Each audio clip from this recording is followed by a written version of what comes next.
जब जज कुर्सी छोड़ते हैं तो असली खेल शुरू होता है और जब वो जज DY चंद्रचूड़ हो तो सियासत का रंग कुछ ज़्यादा ही गाढ़ा हो जाता है।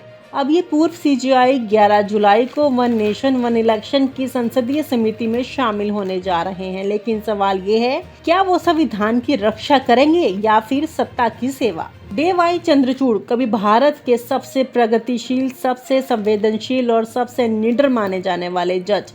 LGBTQ अधिकारों से लेकर जनता के फैसले तक इन्होंने ऐसे ऐसे फैसले सुनाए जो इतिहास बन गए। लोग उन्हें भारत की न्यायपालिका का लिबरल फेस कहते थे, लेकिन वक्त ने करवट ली और रिटायरमेंट के आसपास जस्टिस चंद्रचूड़ की छवि भी बदलने लगी। आज जब वो रिटायर हो चुके हैं तो वही काम कर रहे हैं जो सत्ता के करीब पहुंच चुके नौकरशाह करते हैं, गाइडलाइंस, एडवाइजरी और सत्ता को संतुष्ट करने की सलाह। संसद की समिति में चंद्रचूड़ की एंट्री क्या नई न्यू इंडिया है? 11 जुलाई को भारत की संसद में एक संवैधानिक मुद्दे पर बैठक हो रही है, वन नेशन वन इलेक्शन। इस बैठक में कई बड़े चेहरे शामिल होंगे। कांग्रेस के दिग्गज वीरप्पा मोइली, समाजवादी पार्टी से धर्मेंद्र यादव और छोटे लाल, और सबसे चौंकाने वाली बात, पूर्व CJI DY चंद्रचूड़ अब सवाल ये है कि रिटायर CJI की हैसियत से इस समिति का हिस्सा बन रहे हैं। क्या न्यायपालिका पूरी तरह कार्यपालिका के लिए संगीतकार बन चुकी है? क्या आप सुप्रीम कोर्ट के रिटायर्ड जज भी सत्ता के मन की बात सुनने और सुनाने लगे हैं? बंगले का मोह, पूर्व न्यायाधीश की छवि पर बदनुमा दाग। जब रिटायर हो चुके जज DY चंद्रचूड़ सरकारी बंगले में समय से ज्यादा दिन रहने लगे तो सुप्रीम कोर्ट ने खुद ही केंद्र सरकार को चिट्ठी लिख दी, बंगला खाली करवाओ। क्या यही वो चंद्रचूड़ हैं जो संविधान के अनुच्छेद 21 की महिमा गाते थे, जो कहते थे कि संविधान में हमें गरिमा से जीने का अधिकार है? वह गरिमा सरकारी बंगले में लटक गई। कानून के अज्ञाता, संविधान के रक्षक अब सरकारी सुविधा के प्रेमी बन चुके हैं। सुप्रीम कोर्ट प्रशासन की नाराजगी। सुप्रीम कोर्ट प्रशासन ने इस मुद्दे पर गंभीर रुख अपनाया है। 1 जुलाई को सुप्रीम कोर्ट ने केंद्र सरकार के आवास एक शहरी मामलों के मंत्रालय को पत्र लिखकर साफ साफ कहा कि चंद्रचूड़ साहब तय समय से ज़्यादा दिन सरकारी बंगले में रह रहे हैं, उनसे तुरंत बंगला खाली करवाया जाए। कहा जा रहा है कि मौजूदा मुख्य न्यायाधीश को उस बंगले की आवश्यकता है और नियमों का पालन सभी के लिए समान होना चाहिए। चंद्रचूड़ साहब का सफाई पक्ष। पूर्व मुख्य न्यायाधीश चंद्रचूड़ ने इस विवाद पर सफाई दी। उनका कहना है कि उनकी बेटियों को विशेष ज़रूरतें हैं, परिवार में कुछ व्यक्तिगत कारणों की वजह से नया घर मिलने में देरी हुई है, इसलिए वह बंगले में ज़्यादा दिन तक रुके हैं। उन्होंने इसे नियम तोड़ने की मंशा नहीं बताया, बल्कि पारिवारिक मजबूरी कहा। लेकिन सवाल यह है कि क्या देश के सबसे बड़े न्यायिक पद पर रहे व्यक्ति से ऐसे नियम उल्लंघन की उम्मीद की जा सकती है? सोशल मीडिया और सियासी हलचल। इस मुद्दे को लेकर सोशल मीडिया पर भी तीखी बहस छिड़ गई है। कई लोग कह रहे हैं कि जब देश का सबसे बड़ा न्यायाधीश ही नियम नहीं मानेगा तो आम आदमी से क्या उम्मीद की जाए। कुछ लोगों ने सरकार और सुप्रीम कोर्ट की कार्रवाई को सही ठहराया है, तो वहीं कुछ लोग चंद्रचूड़ के पुराने प्रगतिशील फैसलों को याद कर उन्हें राजनीतिक निशाना बनाना चाहते हैं। राजनीतिक गलियारों में भी इसको लेकर हलचल है। कुछ विपक्षी दल इसे मुद्दा बनाकर न्यायपालिका की स्वतंत्रता पर सवाल उठा रहे हैं, तो सत्ता पक्ष इसे नियम का उल्लंघन कहकर कार्यवाही को उचित बता रहा है।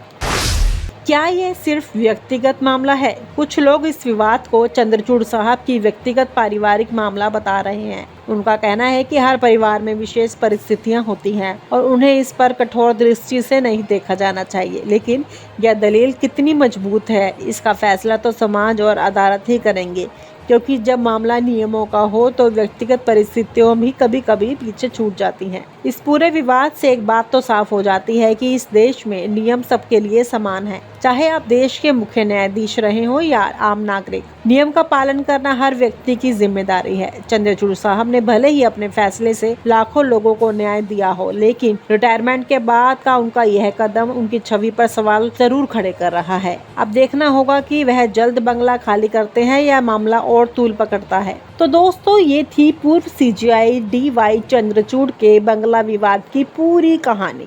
आपको क्या लगता है, क्या चंद्रचूड़ साहब को समय मिलना चाहिए था या नियम तो नियम होते हैं? चंद्रचूड़, मोदी और गणपति पूजा एक प्रतीकात्मक यात्रा। पिछले साल प्रधानमंत्री नरेंद्र मोदी चंद्रचूड़ के घर गणपति दर्शन करने पहुंचे थे। पूरा सोशल मीडिया इस मुलाकात से भड़क उठा। क्या अब सीजीआई और प्रधानमंत्री एक दूसरे के घर पूजा करने जाएंगे? क्या ये सिर्फ एक धार्मिक यात्रा थी या फिर एक संकेत कि हम आपके साथ हैं और आप हमारे? बहरहाल एक प्रधानमंत्री और एक सीजीआई एक ही घर में बैठे हों और देश के सबसे संवेदनशील मामले उनके टेबल पर हों तो शक करना एक जिम्मेदार नागरिक का अधिकार बन जाता है। अयोध्या फैसला, भगवान देख रहे हैं से मोदी देख रहे हैं तक। डीवाई चंद्रचूड़ ने अयोध्या मामले पर फैसला सुनाने से पहले कहा था, हम ये फैसला भगवान पर छोड़ते हैं, और फिर फैसला आया राम मंदिर के पक्ष में।